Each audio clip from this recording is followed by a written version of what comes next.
Korea Selatan adalah salah satu negara yang sejak tahun 1980 belum diterima sebagai anggota PBB. Dengan benua Afrika yang notabene sebagai wilayah yang memiliki suara terbanyak dalam penentuan perserikatan bangsa, membuat Korea Selatan harus mati-matian mendapat dukungan dari petinggi di salah satu negara yang ada di benua Afrika tersebut, yaitu negara Somalia.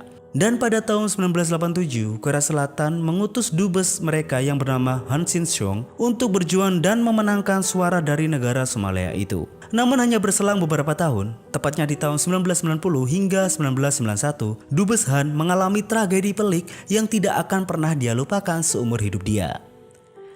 Langsung saja pada hari itu di Mogadishu, ibu kota Somalia, dubes Han tengah panik karena hari ini dia ada janji pertemuan dengan Presiden Barre guna membahas diplomatik antar negara itu. Namun sekretaris Gong baru saja tiba dengan segala ketololannya.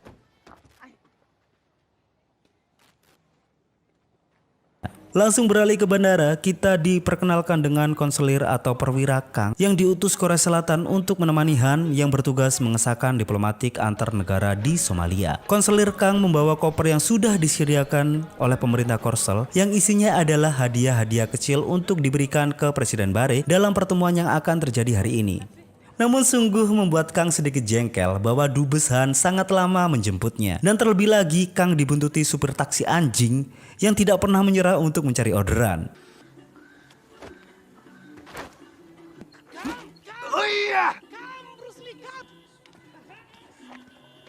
Lalu tibalah dubes Han dan juga sekretaris Gong di titik penjemputan. Han di sana cukup kecewa dengan isi dari koper itu yang tidak ditata dengan rapi. Di sana sekretaris Gong memarahi konselir Kang. Kenapa tatanan barang yang akan menjadi hadiah untuk Presiden Barre tidak dibungkus dengan rapi? Yang membuat konselir Kang marah karena dia seorang konselir, bukan penata hadiah. Daripada ribut berkepanjangan, Han harus bergegas ke Istana Negara untuk mengejar waktu pertemuan yang sudah dijanjikan dan menyuruh konselir Kang untuk naik taksi saja jika mau langsung kembali ke rumah dubes yang ada di Mogadishu. Lalu dubes Han beserta sekretaris Gong menuju Istana Negara. Namun sungguh tidak disangka bahwa perjalanannya tidak semudah itu. Secara tiba-tiba, rombongan Han dibegal oleh para perompak-perompak pribumi dan merampas koper mereka. Dengan kondisi yang seperti ini, ban mobilnya meletus akibat tembakan dari para perompak itu. Tidak ada cara lain, Han mengajak Gong untuk berlari menuju Istana Negara dan meninggalkan supirnya yang bernama Swama itu untuk tinggal di sana dan menunggu bala bantuan. Akhirnya dengan ngos-ngosan, Han dan juga Gong pun sampai di depan istana. Dan karena umur mereka tidak muda lagi, terutama Gong, akibat lari-larian membuat gula darahnya naik. Dan akibat kejadian ini, Han dan juga Gong pun telat hingga 15 menit yang membuat salah satu petugas yang ada di sana mengatakan bahwa Presiden Barre sudah pergi. Sontak membuat Han marah. Apa karena mereka telat 15 menit saja, Barre sudah tidak mau dikunjungi? Namun petugas itu menjawab bahwa Presiden Barre sudah memiliki jadwal pertemuan dengan negara lain. Dan yang membuat Han kesal adalah pertemuan presiden selanjutnya adalah sebuah pertemuan dengan dubes Korea Utara, yaitu dubes Rim. Han di sana menuduh bahwa ini semua adalah rencana dari Korut untuk menggagalkan pertemuan Korea Selatan dengan Presiden Barre. Sang petugas langsung mengantisipasi keributan dan menyuruh dubes Han untuk kembali saja. Kita dibawa ke pemukiman kumuh. Di sana kita diperkenalkan dengan kapten perompak yang bisa kita sebut dengan panggilan Joe. Dan kita juga diperkenalkan dengan konselir Korea Utara yang bernama Tae. Dan memang benar bahwa pembegalan tadi sudah direncanakan. Dan Tae adalah dalang dari semua itu. Dia akan terus menghalangi Korea Selatan untuk bisa berjalan dengan mudah dalam berjuang mengesahkan diplomatik mereka. Lalu malamnya kita dibawa ke rumah duta besar Korea Utara. Di sana Rim melihat semua isi koper dari Han yang dirampas oleh Tae. Di sana Rim mengatakan bahwa aksi ini tidak sedikit pun memperlambat gerakan dubes Korsel. Di sana, Tae hanya tertawa licik. Dia mengatakan ini hanya untuk senang-senang saja. Langsung kita dibawa ke seberang di kediaman dubes Korea Selatan. Di sana, Kang mengece, kenapa Kang tidak diajak tadi siang? Jika ada dia, kemungkinan tidak akan seperti ini. Karena sebagai seorang perwira, dia adalah seorang petarung. Namun nasi sudah menjadi bubur. Di sana, Gong masih saja mengomel, yang otomatis membuat Kang menuduh Gong bahwa jangan-jangan dialah yang membocorkan informasi pertemuan ini. Hingga ada musuh yang menghalangi pertemuan itu. Sontak membuat perseteruan itu semakin meninggi. Lalu tiba-tiba ada telepon dari Menteri Pusat Korea Utara yang menanyakan status pertemuan siang tadi dengan Presiden Barre. Membuat mereka berpura-pura putus sinyal kesal karena mereka tidak ingin pemerintah pusat tahu tragedi ini. Setelah itu Han menyuruh pergi si Gong dan mulai menenangkan Kang, menyuruh Kang untuk memaklumi sifat dari sekretaris Gong. Di pembicaraan mereka, Kang mengeluarkan sebuah foto dan diberikan kepada Dubes Han, di mana foto itu adalah foto para pemberontak yang ada di Mogadishu sedang membopong senjata, dan senjata itu memiliki tipe yang hanya diproduksi di Korea Utara. Kang mendapatkan informasi itu dari informannya. Di sana, Kang memberi saran untuk menggunakan isu ini sebagai senjata menjatuhkan Korea Utara. Di sana, Han masih saja ragu tentang kebenaran isu ini. Di sana, Kang mengatakan kenapa harus memperdulikan kebenaran dikala berita itu sudah ada di koran. Lalu di keesokan harinya, Han yang ditemani Kang memiliki jadwal pertemuan dengan Menteri Luar Negeri Somalia. Di perjalanan, Han masih saja bimbang menggunakan isu ini untuk menang dari saingannya yaitu Korea Utara. Tapi di sana, Kang terus memberi keyakinan kepada Han untuk membawa isu Korea Utara yang menyokong senjata kepada para perompak adalah cara yang sangat brilian di negara yang dimana perang bisa pecah kapan saja. Mereka pun sampai di tempat janjian. Di sana sangat mantap Han mengangkat isu Korut yang tengah menyokong senjata kepada para pemberontak yang ada di Somalia. Mengatakan Korut telah mengkhianati negara Somalia, tapi sungguh sangat membuat kaget bahwa sang menteri malah menjawab dia tidak peduli dengan itu. Yang dia mau, jika Korsel ingin mendapatkan suara dari Somalia, Han harus memberikan sejumlah uang yang sebesar 50.000 dolar Amerika untuk membiayai anak-anak menteri yang sekolah di luar negeri. Sontak membuat Han cukup kesal, semacam diperas dan dipalak dengan kasar.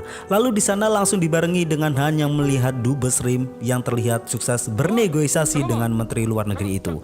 Membuat Han marah dan ngomel-ngomel menyuruh Dubes Rim harus bermain sportif. Di sana Dubes Rim juga membantah kenapa Korsel menggunakan gosip busuk tentang Korut yang mempersenjatai pemberontak demi mendapatkan suara dari Somalia. Dan kita di sini diberi satu fakta bahwa Korut sudah 20 tahun berjuang lebih dulu daripada Korsel. Dan Dubes Rim mengucap, jangan jual rekan-rekanmu demi mendapatkan suara PBB. Di sana, kedua perwira Kang dan juga Tai hampir saja baku hantam karena kedua dubes saling hina. Lalu tiba-tiba terjadi sesuatu yang tidak diduga, bahwa di hari itu revolusi Somalia telah pecah. Menteri yang tadi pergi kembali dari perjalanannya dan mengatakan pemberontakan sudah terjadi. Han di sana bertanya apakah bisa keluar dari sini, namun sayang semua akses sudah ditutup. Inilah awal neraka bagi mereka. Di kediaman Dubes Korea Selatan, semuanya panik dikarenakan Han dan Kang belum balik, sedangkan kerusuhan pecah di mana-mana. Di sana, Ibu Dubes mengajak doa bersama. Ketika mereka tengah berdoa, tiba-tiba bel rumah mereka berbunyi dan ternyata itu adalah Swama, supir pribumi mereka. Dengan keadaan bersimbah darah, mereka semua panik dan membawa Swama ke dalam. Di sana, mereka menemukan syal yang dikenakan Swama adalah syal pemberontak. Lalu tidak lama kemudian mereka kedatangan polisi, dikarenakan melihat ada salah satu pemberontak yang melarikan diri ke arah sini. Di sana, Gong mencoba untuk menahan polisi itu. Lalu tidak lama kemudian Han dan juga Kang pun datang. Di sana mereka marah kenapa polisi memeriksa rumah Dubes yang dimana itu sebenarnya melanggar aturan, hingga Han marah dan mengancam akan menelepon kepala kepolisian atas kelancangan anggotanya. Namun semua pihak sudah mulai sentimen, membuat polisi itu bernada kurang enak dan cukup songong di depan kedutaan besar luar negeri.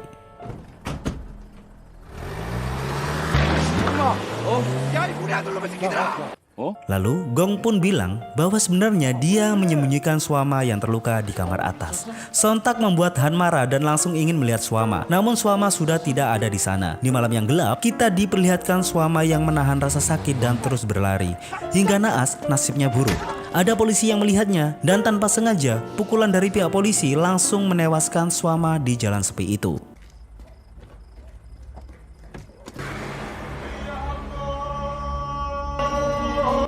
Di keesokan harinya, selembaran gerakan reformasi sudah disebar di seluruh penjuru kota. Semua kantor dubes panik dan di siaran radio yang didengar oleh seluruh dubes di Somalia, Jenderal Aidid dari Kongres Persatuan Somalia melakukan sebuah konferensi menyulut pemberontakan yang akan terjadi. Mereka menuntut atas tokoh-tokoh pemimpin Islam yang ditahan oleh negara dan akan menggulingkan kediktatoran Presiden Barre, memblokade semua jalan keluar, dan memperingati kepada semua dubes yang ada di sana bahwa tindakan apapun yang mencurigakan dan membela kepemerintahan, maka mereka juga musuh dari pasukan pemberontak.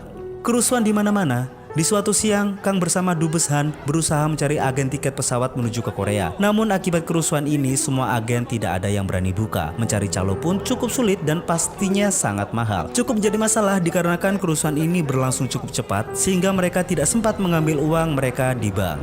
Semua warga sipil berdemo, mereka semua ingin melengsarkan kekuasaan Barre yang zolim. Dan ketika semuanya tidak terkendali, ada salah satu provokator mengatakan bahwa kedubes juga termasuk antek-antek dari negara. Dan akhirnya tak luput dari serangan massa, kediaman kedubes Korut dan juga kedubes Korsel menjadi korban keganasan para warga sipil. Yang mereka lakukan hanyalah bisa bertahan dengan maksimal dan membakar semua dokumen-dokumen yang berhubungan dengan diplomasi dengan Somalia. Hingga di kedubes Korsel berusaha memberi penjelasan bahwa mereka pro dengan rakyat dan menjadi sahabat rakyat. Meskipun tidak sedikit merubah keadaan, cukup beruntung ada pasukan Baret Merah yang segera mengamankan. Satuan pasukan khusus Somalia yang sangat terlatih cukup mudah membubarkan barisan para pendemo. 친구 같은 가족 오십시오.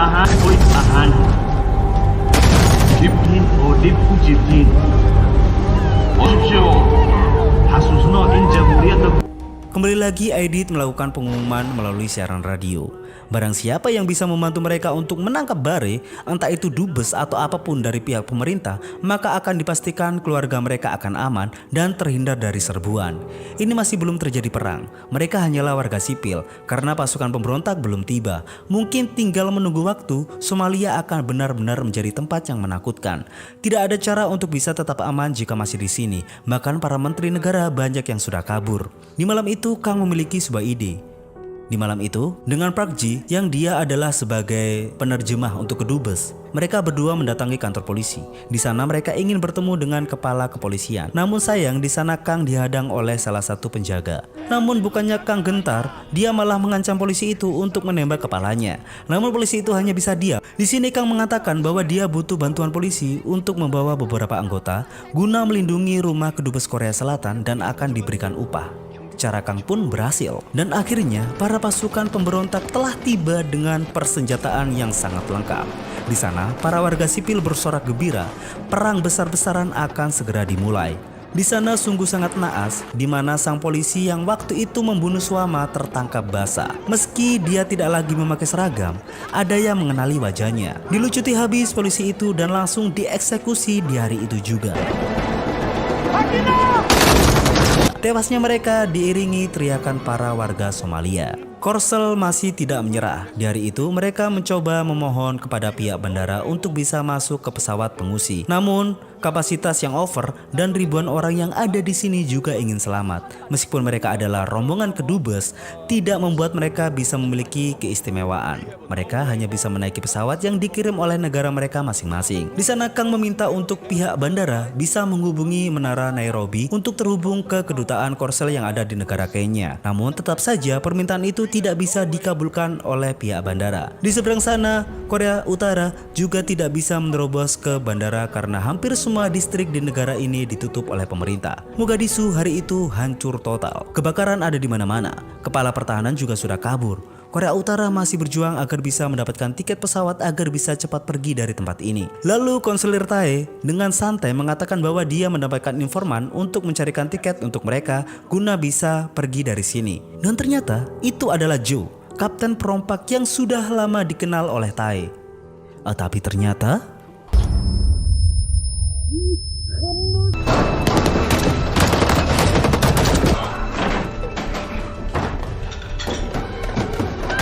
Joe bukanlah kapten perompak, dia adalah kapten kelompok revolusi. Tae telah ditipu. Dan di malam itu rumah kedubes Korut dijarah habis-habisan. Bahkan ada salah satu regu yang ingin memperkosa salah satu staf wanita yang ada di sana. Tae pun melawan dan yang membuat Tae dihajar habis-habisan.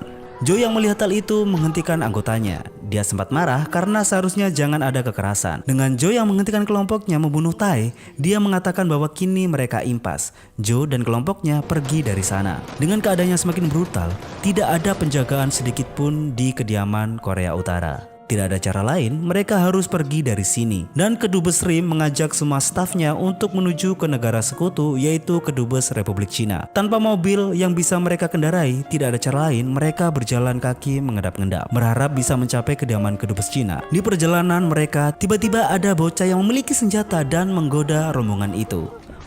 Untung para anak-anak tahu apa maksud dari bocah-bocah itu. Mereka harus pura-pura tertembak.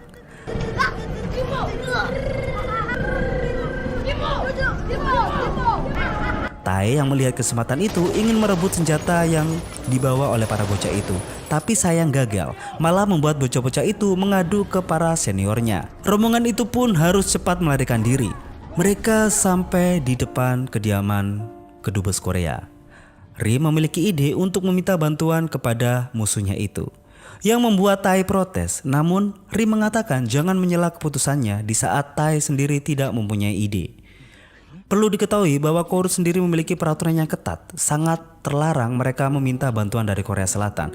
Namun ini demi keselamatan anak-anak yang bersama mereka. Kedatangan Dubes Rim membuat penjaga mengira mereka pemberontak dan menembaki mereka. Untung ada Kang dan juga Han yang menahan para penjaga. Di sana, Rim menjelaskan bahwa mereka tidak akan bisa sampai ke kediaman kedubes Republik Cina. Resiko yang cukup tinggi karena mereka membawa anak-anak. Di sana, Tae marah, merasa bahwa mereka hanya dipermalukan oleh Korea Selatan. Bahkan, sempat ingin menghajar salah satu staf yang secara terang-terangan memohon pertolongan kepada Korea Selatan. Di sana, Han sebenarnya tidak tega, dan Kang pun mempunyai ide. Dengan adanya orang di luar, membuat salah satu anjing di sana menggonggong dan menarik perhatian gerombolan pemberontak yang ada di sana. Alhasil, membuat baku tembak tidak terelakkan di kondisi para rombongan Korut yang masih berada di luar sana. Untung saja para pemberontak itu kabur. Dubes Korea Selatan turun dan Rim sekali lagi memohon meminta pertolongan. Dengan adanya anak-anak di sana, Han pun tidak tega dan membukakan pintu untuk Korea Utara. Di sana sebelum masuk, Kang menggeledah semua orang-orang Korut.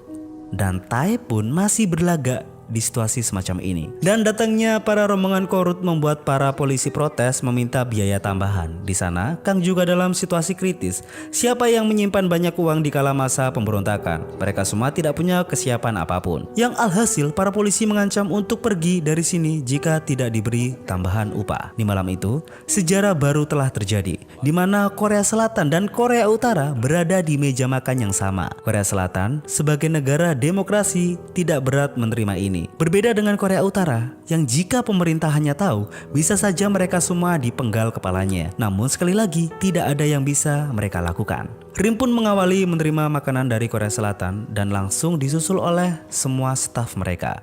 Di sana, Kang langsung beraksi. Dia mengambil gambar para rombongan Korut yang sedang makan bersama dengan Korea Selatan. Namun, di sana Tae sudah menduga akan ada hal semacam ini. Di malam yang sunyi, di sana kedua dubes itu saling berbicara. Rim di sini menegaskan tidak bermaksud untuk membelot, tapi hanya saja kali ini memang tidak ada yang bisa. Martabat yang tangguh tetap dipegang oleh kedubes Rim. Ibu dubes Korea Selatan sangat perhatian dengan staf-staf Korut. Tidak ada rasa benci sama sekali di hatinya. Tae melihat para kepolisian benar-benar pergi karena tidak ada tambahan upah untuk mereka, yang membuat kediaman Dubes Korsel sekarang tidak ada bedanya. Tempat ini sama-sama tidak aman. Di ruangannya, Kang mengetik sebuah surat, yaitu sertifikat konferensi pembelotan Korut ke Korea Selatan. Dengan modal paspor yang Kang kantongi, cukup mudah membuat data yang lengkap. Tae tidak tinggal diam. Dengan terang-terangan dia menuju ke ruangan Kang dan membakar surat-surat yang sudah diketik Kang. Dan tanpa ada halangan dari kedua dubes, dua konselor itu pun bertarung.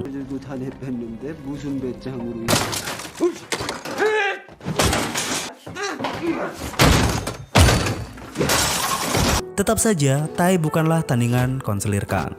Dia dihajar habis-habisan oleh konselir Kang.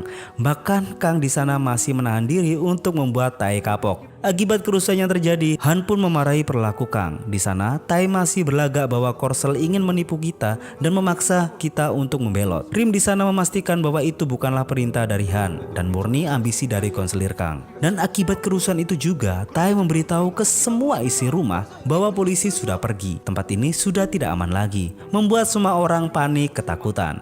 Akibat kejadian itu, Dubes Han meminta maaf. Jujur, sebenarnya itu tadi hanyalah ego dari konselir Kang. Di sana, Rim juga mengerti, namun kini yang jadi masalah bukanlah itu. Sekarang tempat yang mereka tinggali sudah tidak akan aman lagi. Kapanpun pemberontak bisa masuk ke sini. Han pun juga sama, dia sudah merencanakan sesuatu demi keselamatan bersama. Kenapa mereka tidak menyatukan kemampuan untuk bisa selamat dari kota ini?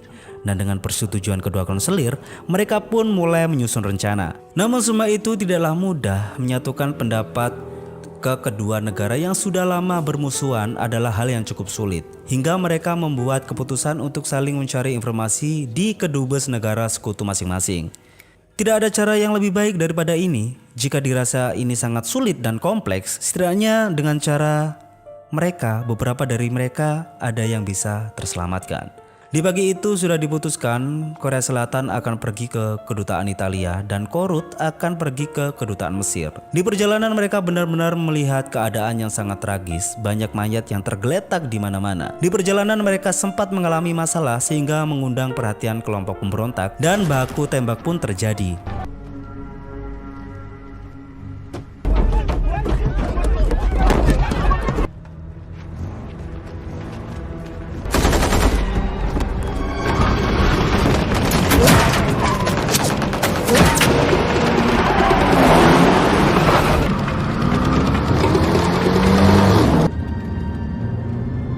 Namun sungguh sangat beruntung mereka semua bisa lolos dari kejaran.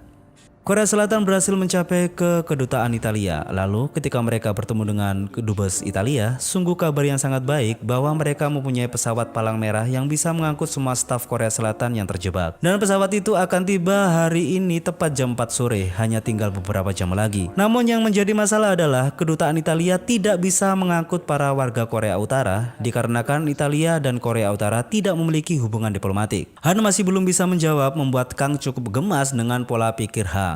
Lalu Kang meminta izin untuk berdiskusi terlebih dahulu. Di sana dia langsung ngomel kenapa Han masih memikirkan negara musuh di situasi seperti ini. Andai saja Kang bisa membuat para komunis Korut itu membelot, pasti mereka sudah selamat. Dengan Kang yang mengucap hal itu membuat Han punya ide dan langsung saja dengan lantang dia berbohong kepada kedubes Italia bahwa sebenarnya orang-orang Korut yang bersamanya sudah membelot. Jadi mereka semua kini sebagai warga Korea Selatan. Kita beralih ke Korea Utara. Di sana Dubes Rim nampak sudah memohon pertolongan kepada kedubes Mesir. Namun sungguh sayang sekutunya itu kali ini benar-benar tidak bisa menolong Korea Utara. Alhasil mereka akan kembali dengan tangan kosong.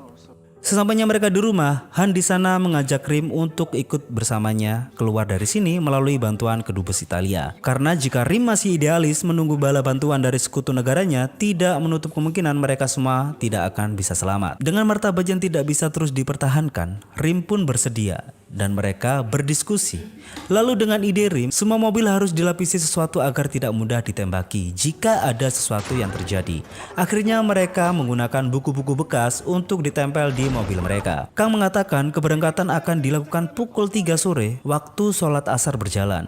Akhirnya waktu keberangkatan pun dimulai. Dengan para pemberontak yang lagi sholat, membuat mereka bisa melewati jalan dengan cukup mudah. Meskipun mereka harus melewati puluhan gundukan mayat yang berserakan. Hingga semua rombongan telah sampai di wilayah penjagaan pasukan negara. Di sana, Kang mencoba untuk lebih tenang dan berusaha memberikan status identitas rombongan ini.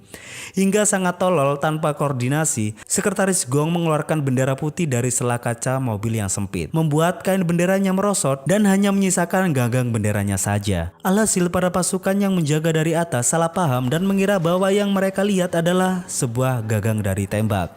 Dan akhirnya tidak ada waktu untuk menjelaskan kesalahpahaman ini. Mereka pun harus menerobos dan lari. Dan masalahnya adalah pasukan ini tidak diam saja. Mereka mengejar para rombongan Han dan kawan-kawan.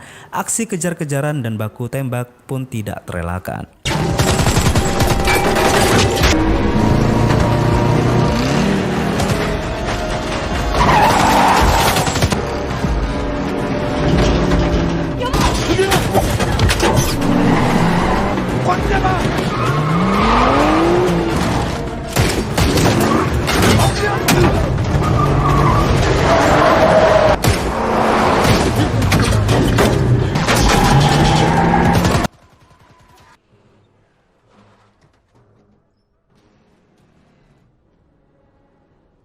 Akibat serangan yang brutal membuat Rim dan juga Tae terpisah dari rombongan. Dan apesnya pasukan itu memilih mengejar mobil Korut.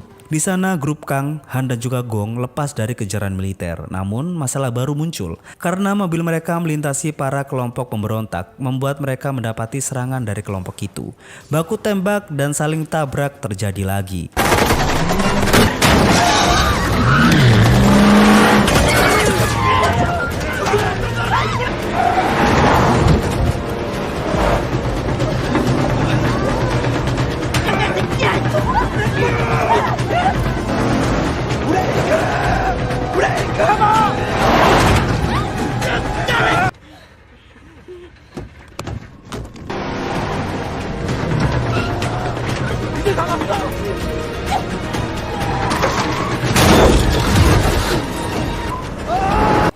Tapi mereka semua tidak menyerah hingga akhirnya mereka telah sampai di tempat kedutaan besar Italia. Han dan yang lainnya lari sembari mengibarkan bendera putih. Namun sayang, para pemberontak belum menyerah. Mereka menembaki rombongan Han. Untung saja rombongan Han mendapati perlindungan dari penjaga gerbang.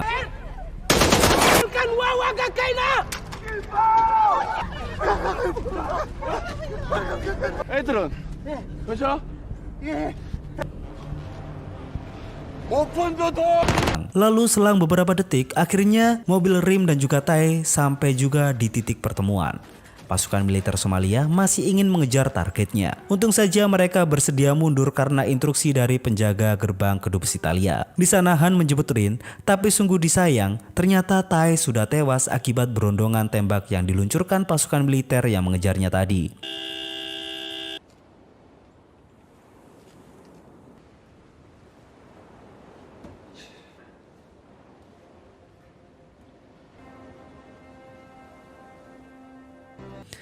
Tanpa pikir panjang, mereka semua masuk dan segera membawa jasad Tai. Di hari itu juga sebelum mereka dipulangkan, mereka langsung mengubur jasad Tai di tanah Somalia. Pengorbanannya tidak akan sia-sia. Berkat jasanya, kedutaan besar Rim dan semua staf kedubes Korea Utara bisa terselamatkan. Mereka semua pun menuju ke bandara. Di sana ibu kedubes melihat kemirisan negara yang dilanda revolusi. Semuanya begitu sangat menakutkan dan begitu kejam. Somalia sudah benar-benar hancur.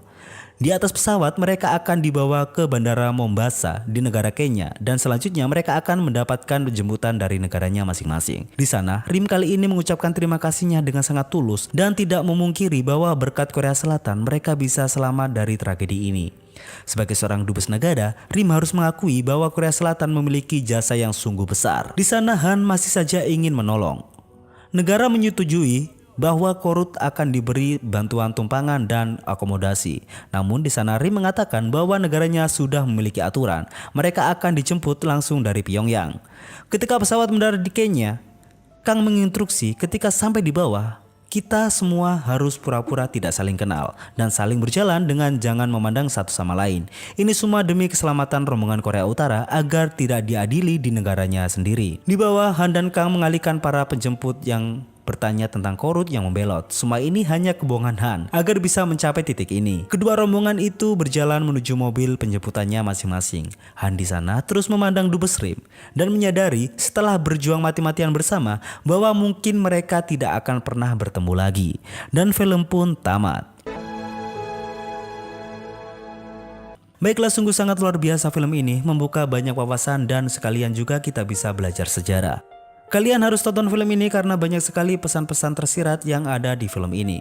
Pada dasarnya film ini berfokus pada bagaimana para karakter dapat bertahan hidup di tengah perang. Akan banyak pesan-pesan moral yang didapat dari film ini yang relate dengan kehidupan nyata. Seperti bagaimana memegang sebuah komitmen, cara bertahan hidup yang sesungguhnya, kerjasama, hingga persahabatan yang terjalin namun harus dihadapkan oleh perpisahan.